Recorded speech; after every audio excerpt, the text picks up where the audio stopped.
just grinding it out. You know, at one point, like we ran out of money during construction at a point, and Brandon and I are just looking at one another in the basement like, dude, what the heck are we gonna do now?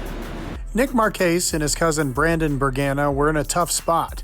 They both had full-time jobs, but were trying to start a restaurant from scratch with no experience in the industry.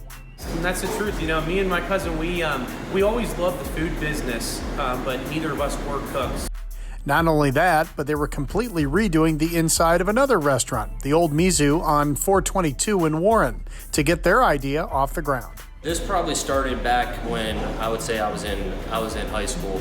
I was 18, 19. I had just gotten into bodybuilding, and I had spent some time in the Marines. I was doing a lot of lifting there, and when I came home, I was like, you know, there just aren't a lot of these healthy places to eat around here. It was like a couple years of just like not pulling the trigger with it, you know, like riding around, looking at this location, oh, I want to do it, and just visualizing what it is that you really want.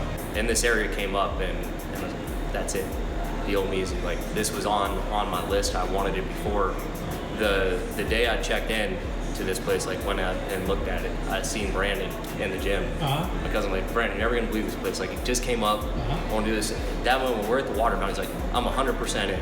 So we figured that this area was in much need of it. We've seen 3 different gyms. There's a spinning gym a couple doors down, Planet Fitness behind us. There was Physique, now Onyx, by the mall area. So within 1 mile radius, there was 3 gyms. So we figured that it'd be a nice spot for that. Nice spot for sure, but all that work had drained their money, and they wanted to open as soon as they could. I'm like, dude, we're gonna start, and it's gonna be you and I, and we're gonna take one day at a time. And one day, dude, we're gonna hang that open sign up and turn it on. Yeah. And that's what happened. Like it was down to the wire. We're like, dude, we have to open now. And we just kept grinding it out until we got there. And right about June 1st, the Grill and Garden opened. A combination of healthy foods and smoothies. Right away, they started to see some customer favorites. Yeah, so the chicken harvest bowl, the base is sweet potatoes. It also comes with a rice quinoa blend, so it's a pretty good source of carbs. It's topped with chicken and goat cheese with cranberries. The steak harvest bowl has our gluten-free rice noodles. It also comes with blue cheese, our Angus strip steak with carrots and a sriracha sauce. The shrimp Bangkok bowl is my favorite. It's with quinoa as the base. It's topped with queso cheese, 2 shrimp skewers, and some pineapple. And the smoothie we're gonna make is? So we're gonna make the most popular smoothie, which is a keto smoothie. That is made with peanut butter, avocado, MCT oil, and topped with hemp seeds.